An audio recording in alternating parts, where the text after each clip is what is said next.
Bismillahirrahmanirrahim. Assalamualaikum warahmatullahi wabarakatuh. Halo anak-anak, jumpa lagi dengan Bu Nova di pelajaran tematik kelas 4. Hari ini kita akan belajar tema 4, subtema 1, pembelajaran 3 dan 4.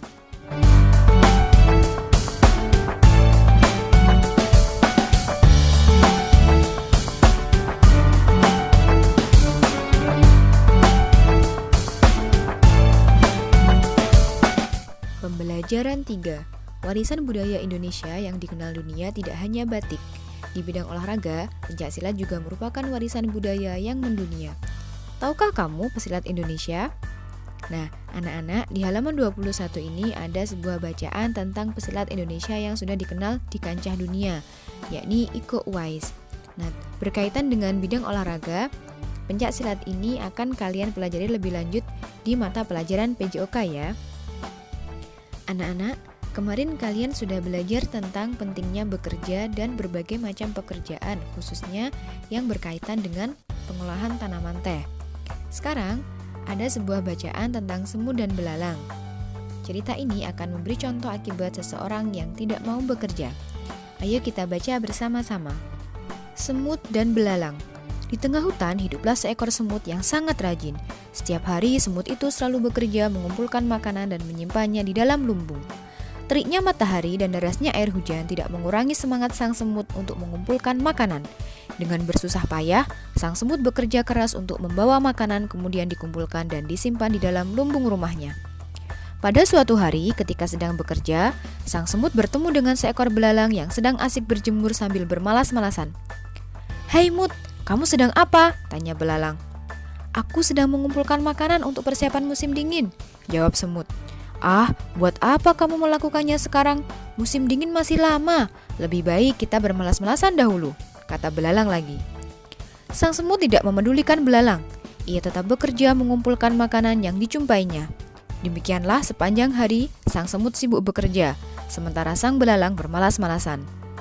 Akhirnya musim dingin tiba.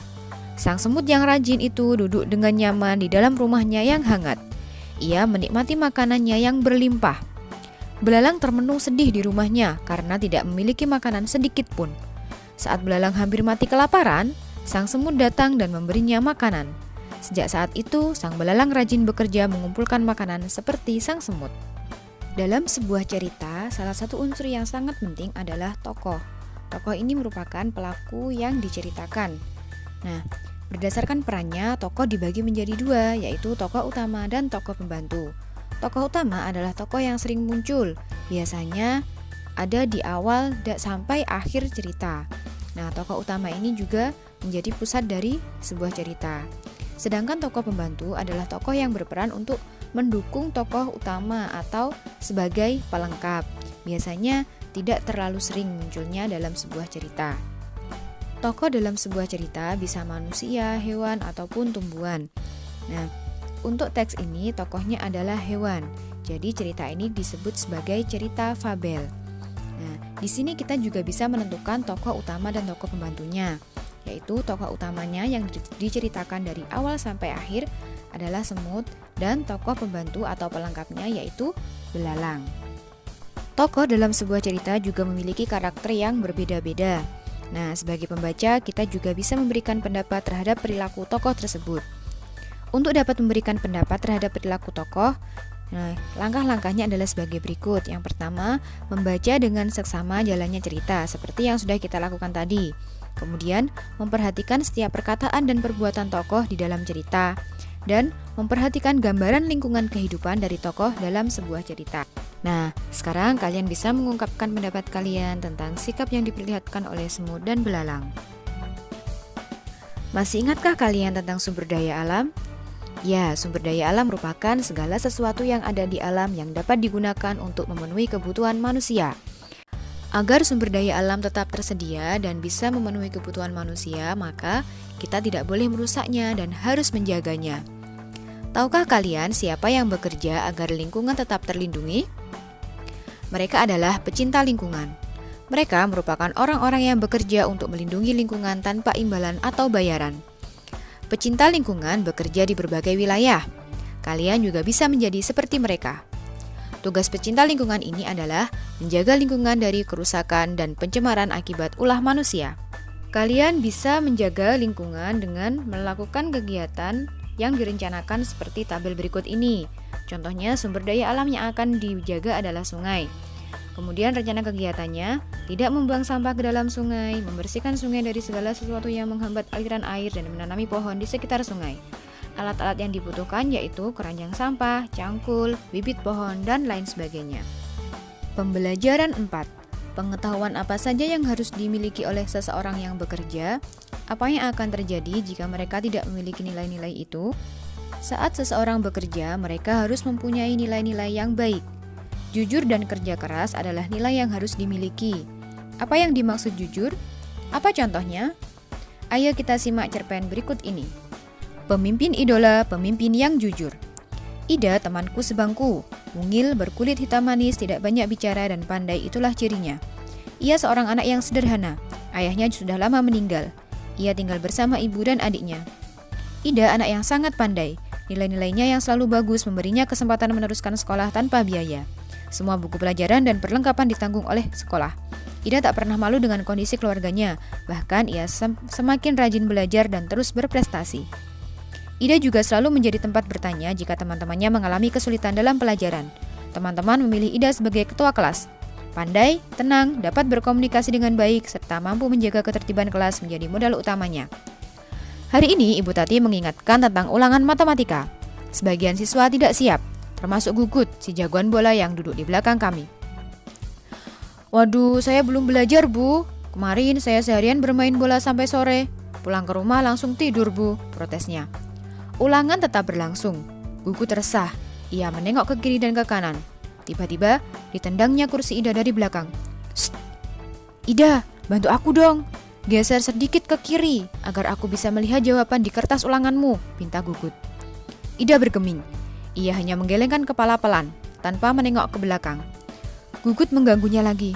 Ayo dong Ida, sekali ini saja. Nanti aku beri kamu uang 10.000 rupiah. Kamu bisa jajan kue di kantin, rayunya. Gugut tahu benar Ida tidak pernah jajan di kantin. Ibunya tidak memberinya bekal uang jajan. Ida selalu membawa sebungkus nasi dan lauk dari rumah. Namun, di luar dugaan Gugut, Ida tidak terusi.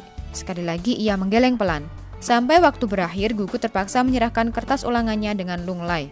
Pada waktu istirahat, Ida menghampiri Gugut. Maaf ya Gugut, aku bukan tidak ingin membantumu. Menyontek dan memberi contekan kepada teman adalah perbuatan tidak jujur. Bahkan perbuatan tersebut bisa dianggap sebagai korupsi kecil-kecilan, katanya kepada Gugut. Ah Ida, masa menyontek sekali saja dianggap korupsi? Setauku korupsi nilainya miliaran dan hanya dilakukan oleh pejabat yang berkuasa, kata Gugut. Gugut, justru kita harus melatih diri. Korupsi dan menyontek sama-sama mengambil hak orang lain. Bernilai kecil atau besar tetap saja tidak jujur. Kita membiasakan diri bertingkah laku lurus. Mudah-mudahan ketika besar nanti kita tidak akan tergoda untuk melakukan korupsi dalam bentuk apapun. Ida menambahkan dengan panjang lebar. Aku dan teman-teman sekelas yang ikut mendengarkan percakapan Ida dan Gugut terdiam setuju. Memang tidak salah kami memilih Ida sebagai pemimpin di kelas. Tidak sekedar pandai, Ida juga patut dijadikan teladan. Nah, berdasarkan cerita tadi, kita bisa menjawab pertanyaan berikut ini. Kemudian anak-anak juga bisa mengungkapkan pendapatnya tentang sikap Ida dan sikap Gugut.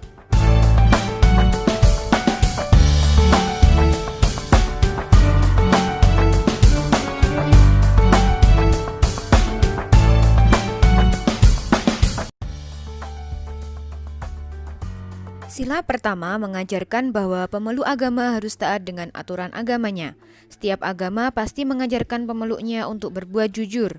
Sikap tidak jujur akan membawa dampak bagi diri kita dan orang lain. Semua orang harus jujur, termasuk orang-orang yang bekerja.